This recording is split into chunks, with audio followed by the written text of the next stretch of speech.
Cricketer life ఎంత కష్టమైందో చెప్తా. ఒక ప్రొఫెషనల్ ఫ్రస్ట్రేటెడ్ ఒక ప్లేయర్ గురించి చెప్తా. ఎందుకు కష్టం అంటున్నానంటే చాలా కాంపిటీషన్. 140 కోట్ల మంది భారతీయుల్లో దాదాపు సగానికి పైగా క్రికెట్ అంటే ఇష్టపడతారు, క్రికెట్ని చూస్తారు, క్రికెట్ని ఆడతారు, క్రికెట్తో టైంపాస్ చేస్తారు.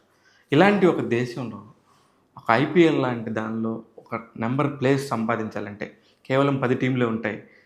ఇంటూ 25 మంది 250 మందికి మాత్రమే దక్కే ఒక అత్యద్భుతమైన అవకాశం. గత 20-30 ఏళ్లలో చూస్తే మనకి దాదాపు ఒక 20 మంది పేర్లే ప్రముఖంగా వినపడుతూ ఉంటాయి. ఒక సచిన్ టెండూల్కర్ లాంటి స్టార్స్ వచ్చిన తర్వాత ఒక టెండూల్కర్ పేరు తప్ప మనకి ఇంకో పేరు దాదాపుగా వినపడలేదు. ఆ టైంలో 11 మంది ఆడినా కూడా మెయిన్ టెండూల్కర్ ఎక్కడున్నారనే చూసే టైం.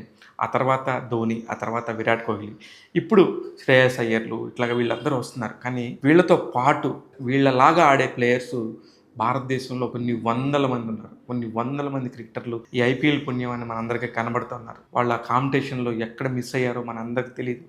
నిజంగా కూడా మొన్న మాస్టర్స్ అని వరల్డ్ క్రికెట్, ఆ క్రికెటర్స్లో చాలామంది సీనియర్స్ వచ్చి కొడుతుంటే సిక్స్లు, ఎవర్రా వీళ్ళంతా ఇంత సిక్స్లు కొడుతున్నారంటే వాళ్ళు ఎప్పుడో ఫస్ట్ క్లాస్ క్రికెట్ ఆడిన ప్లేయర్స్. వాళ్ళందరికీ అవకాశాలు రాలేదు. ఎందుకంటే వాళ్ళందరినీ కాంపిటేట్ చేస్తూ వీళ్ళందరూ బాగా ఆడారు. మనం గమనిస్తే ఒక్కొక్కళ్ళు 300 మ్యాచ్లు, 400 మ్యాచ్లు ఆడిన ప్లేయర్స్ మన ఇండియాలో బొచ్చెడు మంది ఉన్నారు. వాళ్ళందరినీ తన్నుకుంటూ, వాళ్ళందరినీ తోసుకుంటూ, నెట్టుకుంటూ వచ్చి నించున్నారు.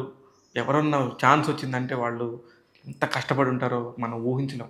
ఈ రోజున మనకి దేనికైనా సరే ఒక రికమెండేషన్ ఉంటుందేమో, ఒక సినిమాకైనా, ఒక రాజకీయాలకైనా, కానీ క్రికెట్కి ఉండదు.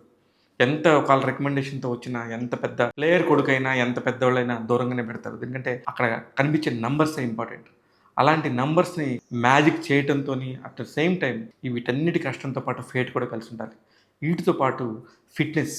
ప్రతి ఒక్క రోజు గడిచే కొద్దీ మనం 4 రోజులు ఎక్కడికైనా వెళ్ళి 4 రకాల ఫుడ్స్ తింటే మనం లావ్ అయిపోతాం. ఫిట్నెస్ మెయింటైన్ చేయడం చాలా కష్టం.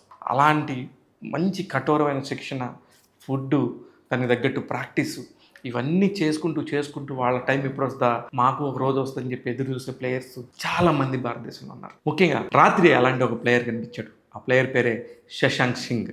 పంజాబ్కి సంబంధించిన ఇతను ఆల్రౌండర్. ఎక్కడెక్కడో ఏ రాష్ట్రానికో ఎక్కడెక్కడో ఆడాడు పాపం. లాస్ట్ ఇయర్ ఐపీఎల్లో అతను సెలెక్ట్ అయ్యాడు. ఒక మ్యాచ్లో 29 బాల్స్లో 61 రన్స్ కొట్టి అందరూ ఇతనిలో ఏదో ఉంది అనుకున్నారు. అలాంటి ఒక ప్లేయరు ఇప్పుడు పంజాబ్ కింగ్స్కి ఆడుతున్నాడు. శ్రేయస్ అయ్యర్ చాలా సపోర్ట్ చేశాడు రాత్రి మ్యాచ్లో కూడా. అందుకు పర్టికులర్గా ఇతని గురించి ఫ్రస్ట్రేటెడ్ ప్లేయర్ అంటానంటే, T20లో 150 పరుగులు చేసి మళ్ళీ అదే మ్యాచ్లో 5 వికెట్లు తీసిన ప్లేయర్ ఇతను. అలాంటి ప్లేయరు, ఆల్రౌండరు అవకాశం రాకపోతే ఏం చేస్తాడు, ఎంత కష్టపడతాడో మనం రాత్రి అతను కొడుతున్నప్పుడు చూస్తే తెలిసిద్ది. రాత్రి జరిగిన మ్యాచ్లో అతను కొట్టిన షాట్స్ 16 బంతుల్లో 44 పరుగులు కొట్టాడు. ఎంత పర్ఫెక్ట్ ఫీట్ అది. 6 4లు 2 6లు ఉన్నాయి అందులో. ఇట్లాంటి ప్లేయర్స్ మనకి ఇండియాలో చాలామంది ఉన్నారు. అందుకనే ఒక ఫ్రస్ట్రేటెడ్ ప్లేయర్ అని చెప్తున్నాను. Superb, extremely good player. ఇలాంటి చాలా ఇంపాక్ట్ క్రియేట్ చేసే ప్లేయర్స్ మన భారతదేశంలో బొచ్చెడు మంది ఉన్నారు. కొల్లలు. చాలా టాలెంట్ ఉంది. వీళ్ళకి అవకాశం ఎప్పుడు వస్తుందని ఎదురు చూస్తున్నారు. అలాంటి అవకాశం వచ్చిన ప్రతి ప్లేయర్కి నేను గుర్తుపెట్టుకుని వాళ్ళందరినీ గురించి మీ అందరికీ చెప్తా ఉంటాను. వాళ్ళు ఎక్కడెక్కడి నుంచి వచ్చారు, వాళ్ళు ఎలాంటి స్టాట్స్ నమోదు చేశారనేది ట్యాగ్ తెలుగు యూట్యూబ్ ఛానల్ ద్వారా. నేను మీ శివన్న.